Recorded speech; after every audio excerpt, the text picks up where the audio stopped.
I stood in freezing mud up to my ankles at my 9-year-old son's grave. The rain was pouring so hard it felt like the sky was falling right on top of me. I was alone. No mother, no father, no sister, just me. I wore a black dress that was soaked and heavy with rain. In my hands was a small box with my son's ashes. It felt impossibly light, almost like it wasn't real. I told myself that maybe the storm had kept my family away. Maybe the flooded roads made it impossible for them to come. But I knew deep down that I was wrong. Across town, safe, dry, and warm, my family was celebrating. They were smiling, clinking glasses, and laughing. They were happy about the $1.15 million they had received from the hospital for the mistake that hurt my son. They were planning to use it for my sister's dream retreat. They thought I was drowning in grief, crying alone at the cemetery. They didn't know that I had learned to survive in darkness, even when it felt like everything was over. As I stared at the photo my sister had posted online, smiles, fancy glasses, and their excitement, I realized something that made my stomach turn. My son's death didn't matter to them. For them, it wasn't a tragedy. It was a way to get money. Before I could step into the storm of my emotions, I wanted to know who was listening to me. I asked people to leave a comment saying where they were and what time it was there. I read every single one. It helped me feel like I wasn't completely alone in the world. The house smelled like wet wood and emptiness. It was an old Victorian house I had bought 6 months ago. I had wanted to fix it little by little, one room at a time, while my son Eamon spent his final days in and out of the hospital. But now the house felt like a sad, empty tomb. Every wall, every floor, every half-finished corner reminded me of all the time I had spent trying to keep life together for my child. I locked the door against the storm, shivering in my soaked dress. I hadn't even taken off my muddy shoes when my phone on the kitchen counter lit up. Then it buzzed again and again, like it had a life of its own. I walked over and looked down at the screen. First it was my sister, Maris. Then my mother, Eudora. A normal family would have sent messages saying they were sorry or explaining why they weren't at the cemetery. But my family wasn't normal. Maris's message said, "Did you take your medicine today? Mom is worried you're losing control." 2 seconds later, my mother's message popped up. "Alicia, please answer. We need to know you are thinking clearly. Grief can make you imagine terrible things." I stared at the words, letting them sink in slowly. They weren't checking on me. They were making notes, trying to prove that I was not okay. Words like medicine, losing control, and thinking clearly were like pieces of evidence. If I got angry, they could say I was crazy. If I got sad, they could say I was weak. If I didn't answer, they could say I was frozen or unresponsive. They wanted a reaction. They wanted something to show a judge. I didn't throw the phone. I didn't scream. I didn't write a long message telling them how angry I was. Instead, I did something psychologists call the gray rock method.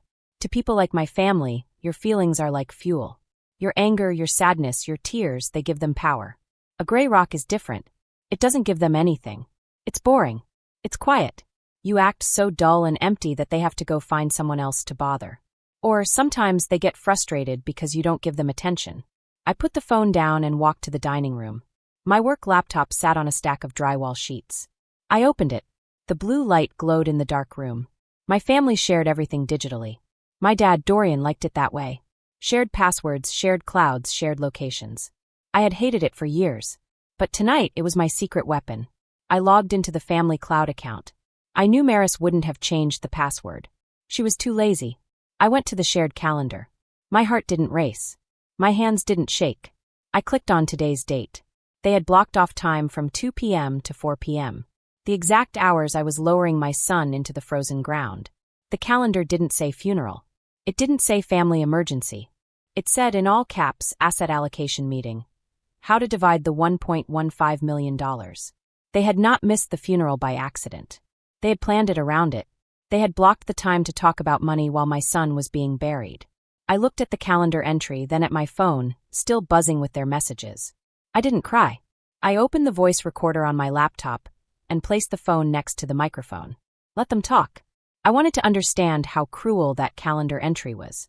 To understand it, you have to know about my family's strange way of handling feelings. Not money, feelings. For 3 years, while Eamon was fighting for his life, I slept in chairs next to hospital beds. I learned the rhythm of dialysis machines the way other mothers learn nursery rhymes. To pay the mountain of bills the insurance didn't cover, I worked as a medical illustrator. I drew pictures of surgeries and organs for textbooks and court cases. I spent thousands of hours shading failing hearts and collapsed lungs, turning tragedy into diagrams just to keep the lights on. My sister Maris had a very different job. She was a lifestyle architect. While I was sleeping in hospital chairs, she was building her Instagram brand about healthy living and success. She posted photos of green juices while I forced potassium-binding medicine into my dying son's applesauce. My parents didn't just let her do this, they worshipped her. She was the light. I was the shadow. She was successful. I was struggling. I was the one who struggled silently, while the world celebrated her. In sociology, there is a thing called a scapegoat. In toxic families, they need someone to blame or pour all their problems into. For 32 years, I thought I was just the black sheep. Sitting there in the dark, I realized I was more than that. I was their vessel. They poured their shame, their disappointment, and their failures into me so they could remain perfect in their own eyes. If I was the mess, Maris could be the miracle. If I was a struggling single mother, my parents could feel like saints for giving me a crumb of pity. My suffering was their glue. Then came the $1.15 million settlement. It was not a lottery win. It wasn't a gift. It was money the hospital gave because a resident's mistake had shortened my son's life by 2 years. Every cent of that money was paid because of Eamon's pain. It was blood money in the most literal sense. To me, it was heavy and sacred. It was supposed to pay the medical bills and go into a foundation in my son's name. But to my family, it wasn't blood money. It was the capital. It was funding for Maris's long-planned holistic wellness retreat. They had convinced themselves that Eamon would have wanted this. They had rewritten the story, so taking the money didn't feel like stealing. It felt like divine intervention. The problem was me. As long as I was the struggling scapegoat, the system worked. But a scapegoat with $1.15 million is no longer a victim. She is a threat. If I had that money, I wouldn't need them anymore. I didn't need their conditional love or their suffocating pity. That's why they were panicked. That's why they were texting me about sanity and spiraling. They weren't afraid I was losing my mind. They were afraid I was gaining my independence. And they were right. The daughter who accepted scraps was buried in the mud with her son. The woman sitting at the laptop, steady and calm, was someone else entirely. The next morning, the rain finally stopped, but the sky was still a bruised purple. I was sanding the drywall in the hallway. The soft, scraping sound of sandpaper against wood was the only sound I could tolerate. I wanted the rhythm, the quiet, the repetition. It kept me grounded. Then a car door slammed outside. I didn't need to look out the window. I knew the sound of my father's SUV door. It always closed with a heavy, serious thud. I didn't hide. I didn't stop sanding. I was covered in white dust, looking like a ghost in my own home, when the front door swung open. My family poured in like a slow-moving sludge. Their faces were bright, smiles plastered on as if they had just walked into a party. But I knew. I knew exactly why they were there. They thought they could scare me. They thought they could guilt me. They thought that all the planning and the money and the silence would make me bend. But I didn't. I just kept sanding. My hands moved back and forth over the rough walls, white dust flying into the air. My eyes didn't meet theirs. I didn't answer questions. I didn't react. I could hear Maris whispering something to Mom. I could hear Mom muttering about my mental state. But I didn't care. My calm was stronger than their anger. My silence was louder than their accusations. They could scream, they could plead, they could try to control me. I had stopped giving them power. Because now I had power. The power of survival. The power of grief that didn't break me. The power of knowing my son's death was sacred, not a dollar sign. And I wasn't afraid of them anymore. I continued sanding the walls, my hands steady, my heart steady, while they moved through the house, looking for something, anything, to use against me. They would find nothing. I was a gray rock. I was calm. I was quiet. I was untouchable. For the first time, I realized I was not the shadow. I was not the vessel for their shame. I was a mother who had loved too much to let anyone take that love away. I was someone who had learned to swim in the dark, and now, I would keep swimming no matter what storms came next. My dad, Dorian, walked into the dusty room first. His face looked very serious, like he was carrying a very heavy load on his shoulders. His jaw was tight, and he moved slowly like every step he took was measured. My mom, Eudora, followed him. She had a tissue in her hand and was wiping her eyes, even though there weren't really any tears. It looked like she wanted to cry but couldn't. Bringing up the rear was my sister, Maris. She held her phone up at chest height. She wasn't texting. The little red light on the phone blinked, which meant it was recording. And it was pointed right at me. "Oh, Alicia," my mom said. She tried to move forward to hug me but stopped just short. She didn't want to get too close. Her hand waved slowly around the room. "Look at this. Look at how you're living. This is worse than we feared." I looked around at the dust, the unfinished walls, and the bare floors. "It's just renovation," I said. My voice was scratchy because I hadn't spoken much in days. "This is a construction site, not a mess." "Sweetie," Maris said, her voice full of that fake sympathy that sounded rehearsed, "we are not here to judge. We are here because we love you. We are here for an intervention." Intervention. The word hung in the dusty air, heavy and cold. "We've been talking," my dad said, stepping closer and blocking the light coming in from the door. "You are not handling this, Alicia. The texts, the isolation, missing your own family at the afterwards." He couldn't even say the word funeral. "You are clearly unwell." "I was at the funeral, Dad," I said quietly, sanding a rough patch on the wall. My hands were rough, and the dust coated my fingers like a thin layer of chalk. "See," Maris whispered loudly, making sure the camera caught it. "Paranoid delusions. She thinks we were at a meeting." My mom let out a hiccup that sounded like a sob. "We were trying to find you, baby. We drove around for hours.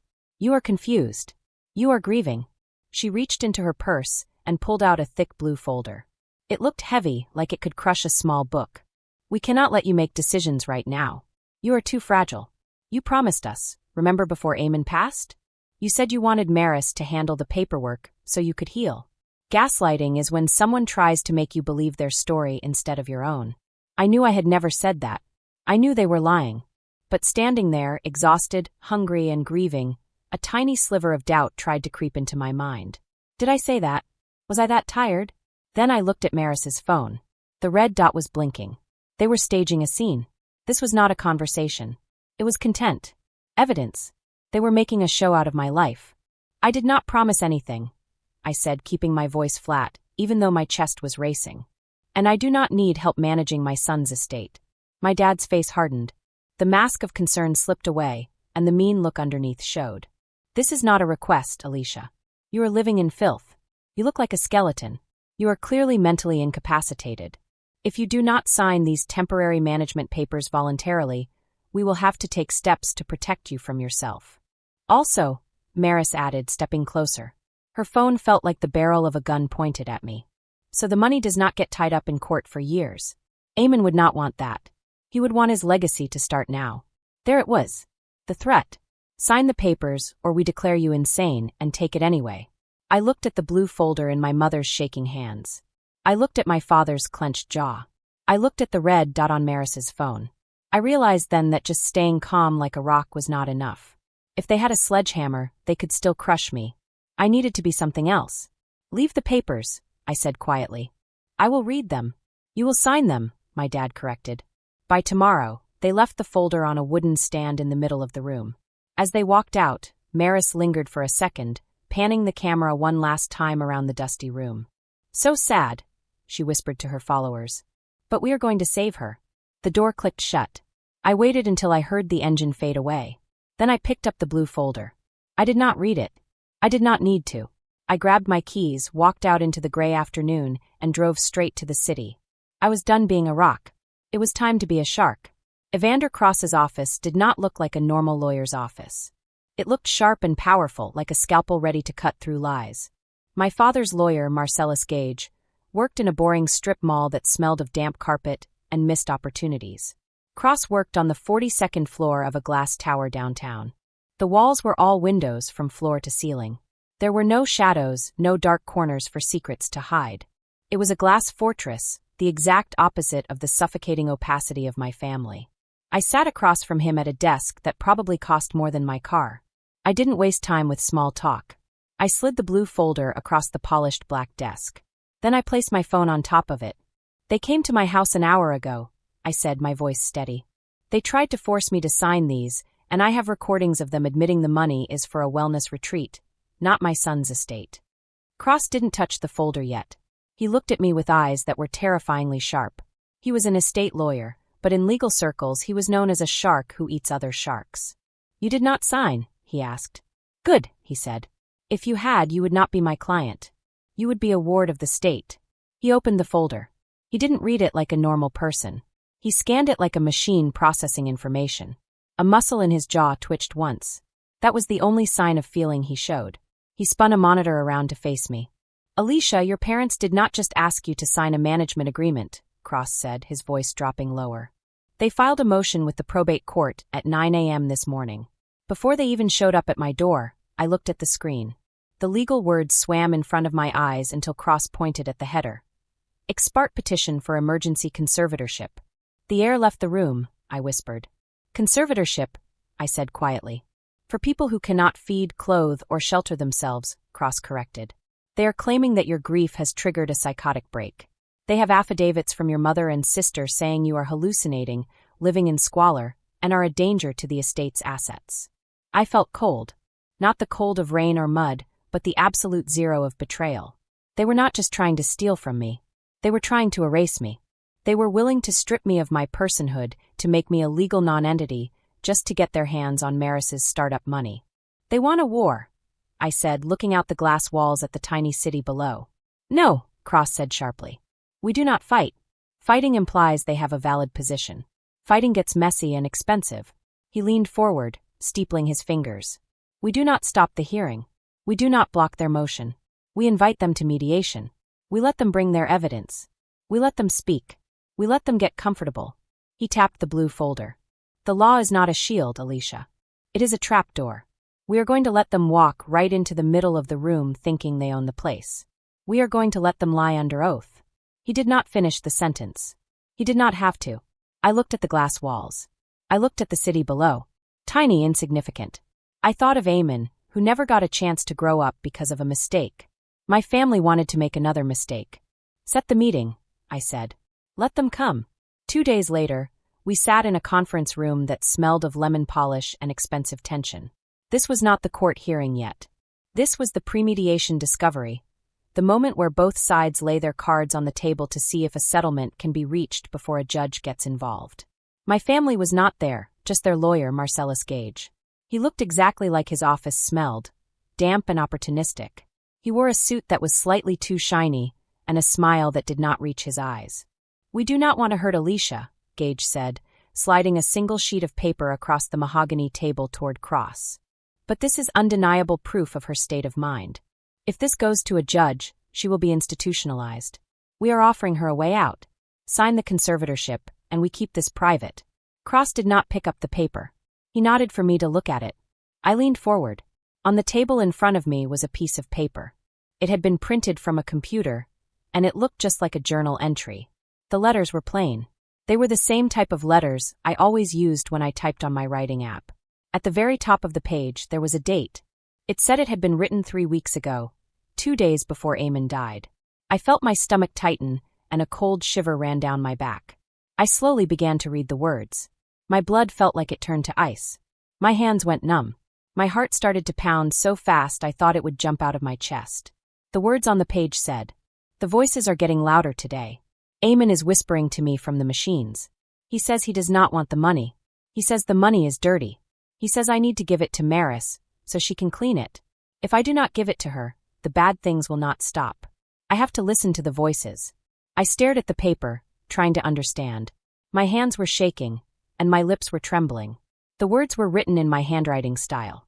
The spaces between the words and lines were the same as mine. Even the way the sentences sounded was exactly like the way I would talk in my nightmares. But I had never written these words. I had never typed this. Not once. Where did you get this? I whispered. My voice was so quiet it almost disappeared. I felt my knees weaken and my chest tighten. Brittany found it on your laptop when she came to check on you, Gage said. His voice sounded soft and caring, but I could tell it was fake. She was looking for your insurance papers and saw the file open. She printed it because she was worried about you, Alicia. I could feel my heart racing. He was trying to make it sound like I was crazy, like I was hearing voices. Hearing voices and seeing things that are not real is called a psychotic break, a doctor might say. It was what Gage wanted everyone to think about me. I looked at Cross. My panic grew, and my throat felt tight. I didn't write this, I said. My voice shook. But Maris has my old passwords. She could have logged in while I was at the hospital. She could have typed this. Gage tapped the date on the printout. You can't fake the timestamp, he said with a small smirk. I felt the walls of the room closing in on me. It was perfect. It was exactly what they wanted. A grieving mother, hearing voices, being told she had to give money to the golden child. It fit their story perfectly. Then Evander Cross laughed. It was not a happy laugh. It was dry and sharp, like a stick snapping in the middle of a quiet forest. Mr. Gagel, Cross said as he picked up the paper. This is not proof. This is just a ghost story.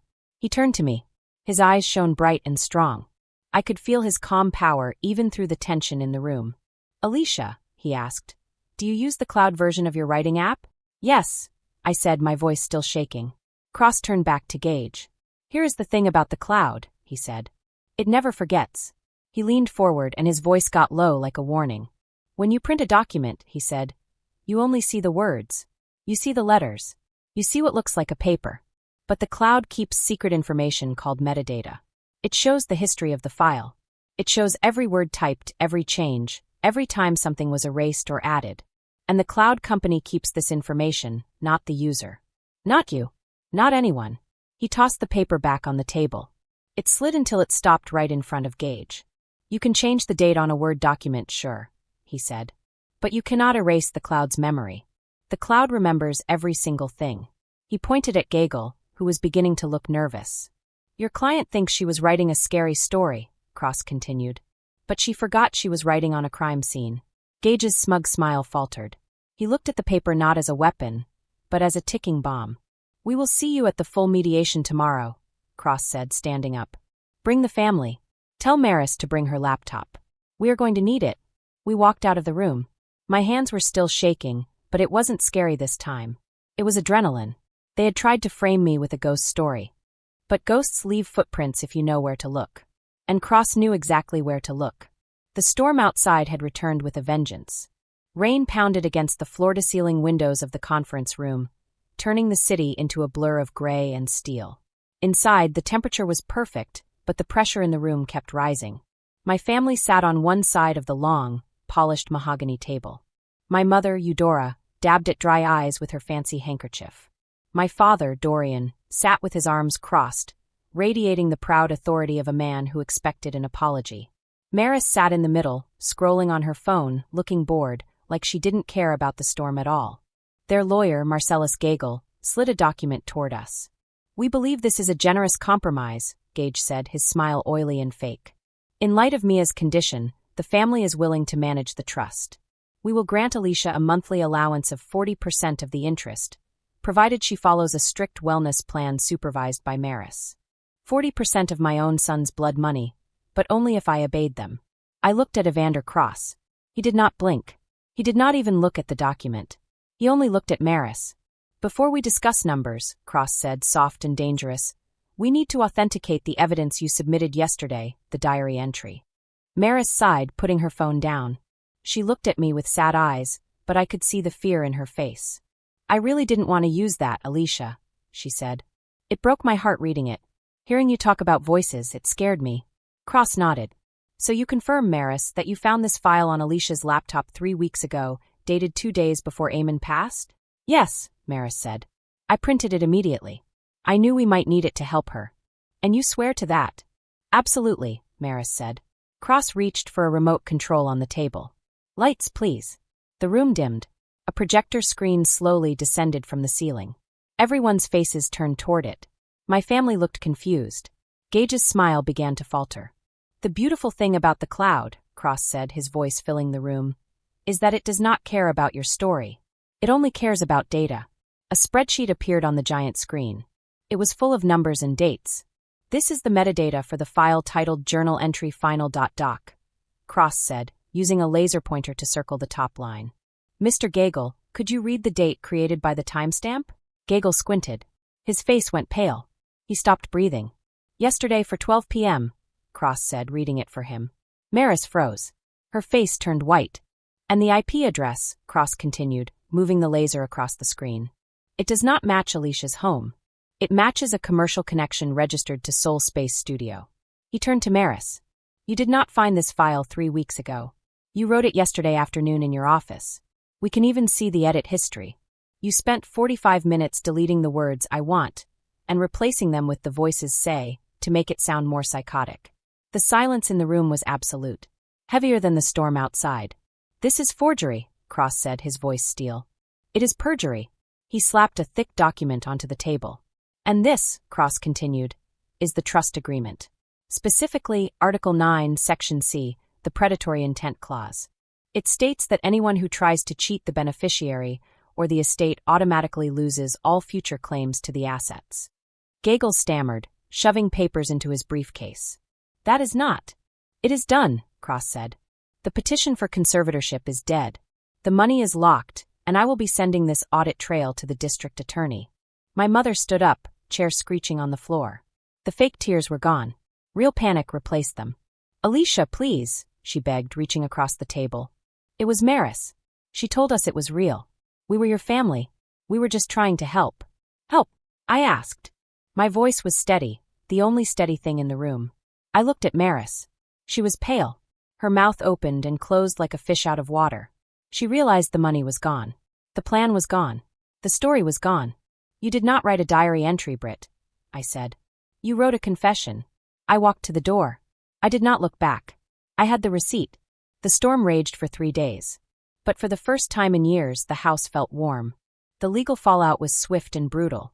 Cross did not just threaten to go to the district attorney. He personally delivered the file. Maris was charged with attempted fraud and forgery. She might not go to prison, but her credibility was destroyed. Her wellness brand collapsed overnight. People do not want life coaching from someone who tries to steal from a dead child. My parents tried to pivot. They sent letters. They sent people to talk to me. My mother even tried to come to the house again, but the new security gate I had installed did not open. I did not read the letters. I put them in a box in the garage marked evidence. I finished the renovations on the Victorian house. The walls were painted soft, clean white. The floors were polished oak. The downstairs parlor, where I had once sat in the dark listening to lies, became my studio. The light poured in clear and bright. I took the $1.15 million, and I did exactly what Eamon would have wanted. I did not buy a retreat. I did not buy a luxury car. I established the Eamon Sterling Grant. It is a special fund that helps pay medical bills for single parents with sick children. Every month, I get to sign checks that help families keep the lights on, pay for medicine, and stay together. It is real help for real people, done in memory of a real boy. This morning, I sat on my front porch drinking coffee. I watched the sun burn off the last fog. My phone buzzed. It was a family group chat. I had silenced it months ago but never left. Dorian added Marcellus Gage to the conversation. Eudora wrote, "Alicia, we need to discuss a settlement before trial." I looked at the screen. I felt the old tug, the instinct to fix things. Then I looked at my garden. I looked at the piece of life I had built with my own hands. I tapped the top of the screen. I scrolled past the guilt trips, the mean comments, the demands. I scrolled all the way down. I pressed the red button, leave conversation, delete and block. The screen went black. The silence afterward was not empty. It was full. Full of peace. Full of life. Full of the foundation I had built. I learned that sometimes the storm has to destroy the house, so you can build a better one. On that foundation, I could finally live the way I wanted. Finally, I could breathe. Finally, I could be free.